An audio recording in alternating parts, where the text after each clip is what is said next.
Hai guys, aku Ani dan aku akan menjelaskan sedikit mengenai materi permutasi dalam pelajaran matematika.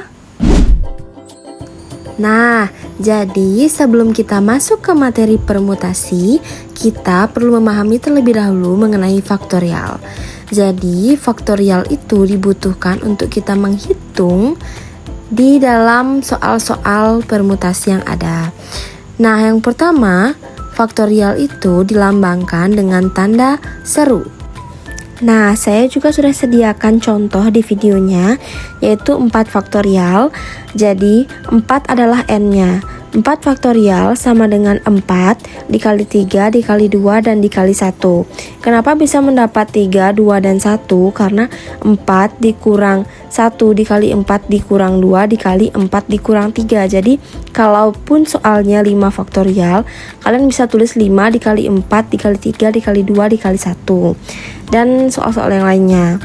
Jadi, hasilnya adalah 24. Oke, kemudian kita lanjut ke contoh perhitungan yang sudah saya sediakan di video. Itu nomor 1, soalnya 10 faktorial dibagi 8 faktorial. Nah, kita pecah dulu yang 10 faktorialnya.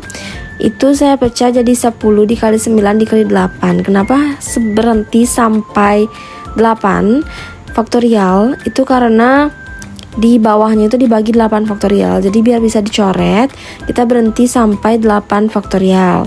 Nah, nanti tinggal dicoret aja, jadinya tinggal 10 dikali 9 faktorial. Hasilnya 90. Oke, next.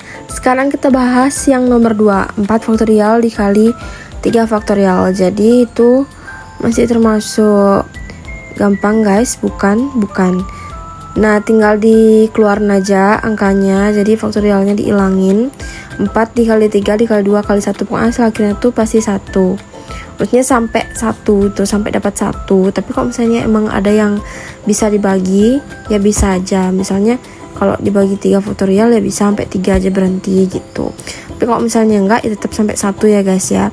Kemudian tinggal dikali, hasilnya 24 kali 6 sama dengan 144. Nah, sekarang yang nomor 3. Nah, ini aku bilang tadi. Jadi kalau misalnya ada pembaginya, ada yang bisa diajak bagi, itu bisa kita berhenti sampai 8 faktorial aja, nomor 3 nih. Jadi 6 faktorial dikali 8 faktorial dibagi 10 faktorial. 10-nya kita pecah. Jadilah kita berhenti sampai 8 faktorial dibagi sama yang di atas. Nah, kemudian tinggal dihitung aja, itu tinggal dicoret-coret, kemudian hasil akhirnya adalah 8. Nah, aku harap kalian paham ya untuk yang faktorial. Sekarang baru kita masuk ke materi permutasi. Nah, permutasi itu ada 3 yang akan aku jelaskan ya. Yang pertama itu ada permutasi atau sebagian unsur beda. Kemudian yang kedua ada permutasi unsur sama. Dan yang ketiga ada permutasi siklis. Nah, yang pertama itu bisa juga disebut permutasi bersyarat. Pertama-tama kita lihat dulu pengertian permutasi. Secara singkat, permutasi adalah cara menyusun suatu percobaan atau kejadian dengan memperhatikan urutannya. Jadi dia memperhatikan urutan, beda sama kombinasi ya guys. Kalau kombinasi itu dia tidak memperhatikan urutan. Oke, selanjutnya kita masuk ke permutasi yang pertama yang akan saya bahas, yaitu permutasi sebagian unsur beda. Nah, notasi permutasi dulu kita bisa lihat di situ. Dan kita juga bisa lihat di situ langsung rumusnya. Yang pertama itu adalah P sama dengan N faktorial dibagi N min R faktorial. Jadi ini yang aku maksud permutasi bersyarat ya guys ya. Nah, itu yang aku tunjuk itu adalah permutasi bersyarat, karena syaratnya adalah R-nya harus kurang dari sama dengan N-nya. Oke, baik. Selanjutnya kita bisa langsung masuk ke contoh soalnya, yaitu dalam sebuah tim atau kelompok akan dipilih seorang ketua, wakil, dan seorang penulis dari 8 orang yang memenuhi kriteria.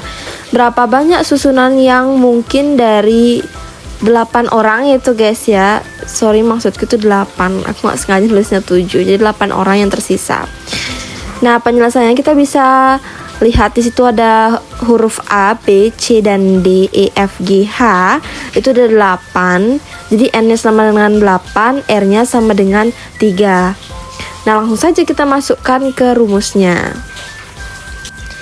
Oke, jadi sesuai rumusnya yaitu P, N-nya kita taruh di atas dan R-nya di bawah. Itu ada N-nya 8 dan R-nya 3 sama dengan 8 faktorial dibagi 8 min 3 faktorial. Jadi agar lebih mudah dan cepat, kalian kurangin dulu dan simpan di dalam hati. 8 dikurang 3 itu kan 5. Jadinya kita cukup pecah 8 faktorialnya itu hingga 5 faktorial. Jadinya bisa dicoret nanti 5 faktorial sama 5 faktorialnya. Kemudian hasil akhirnya 8 dikali 7 dikali 6 sama dengan 336. Gampang kan?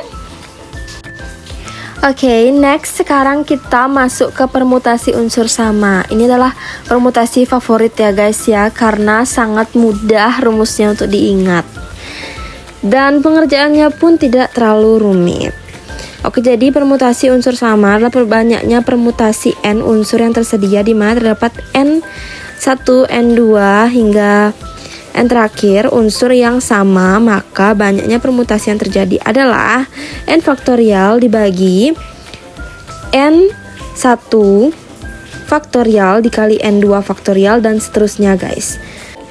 Oke, langsung saja kita masuk ke contoh soalnya, yaitu berapa banyak susunan berbeda yang dapat dibuat dari huruf yang terdapat pada kata trigonometri. Nah, kita lihat dulu, kata trigonometri itu ada berapa huruf. Kemudian, kalau ada huruf yang sama, itu kalian bisa masukkan ke N-nya. Misalnya huruf yang sama adalah T, jadinya NT sama dengan, ada berapa huruf yang sama? Kalau 2 berarti NT sama dengan 2.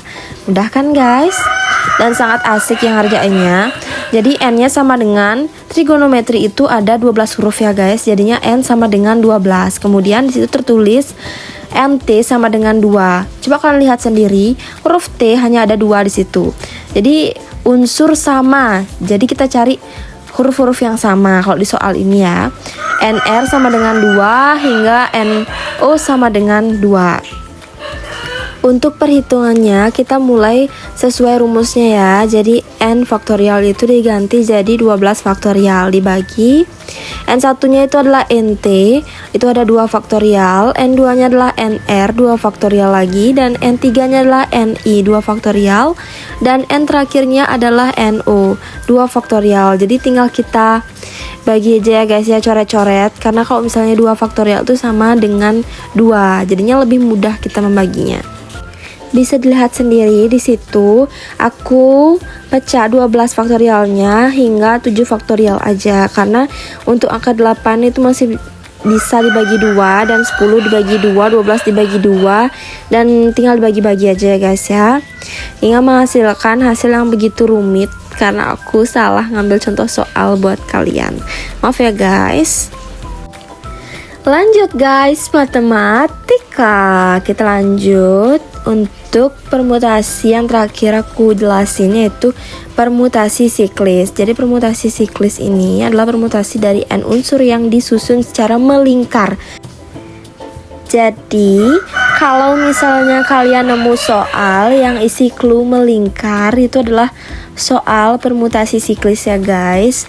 Nah, untuk rumusnya itu P sama dengan N-1 seperti yang saya tayangkan di video. Nah, contoh soalnya, 6 orang pengurus OSIS mengadakan rapat. Meja rapat berbentuk bundar. Nah, bundar itu kan kata lain dari lingkaran. Berapa banyak posisi duduk yang mungkin dari 6 orang pengurus tersebut?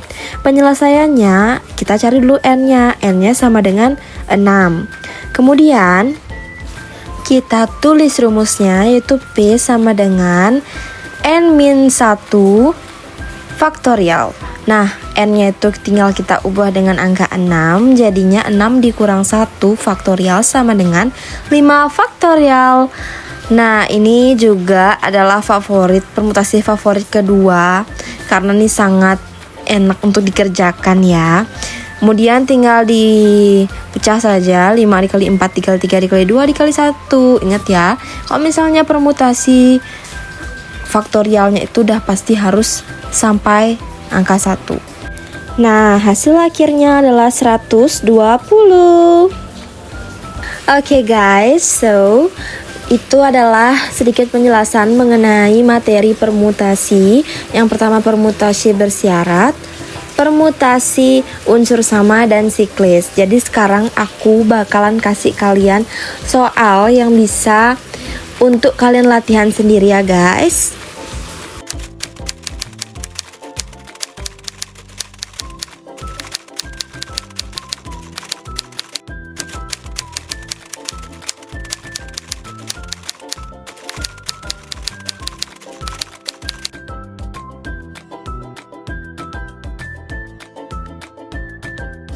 Thank you so much for watching guys. And then kalau misalnya kalian mau minta catatan aku, kalian bisa komen ya di kolom komentar.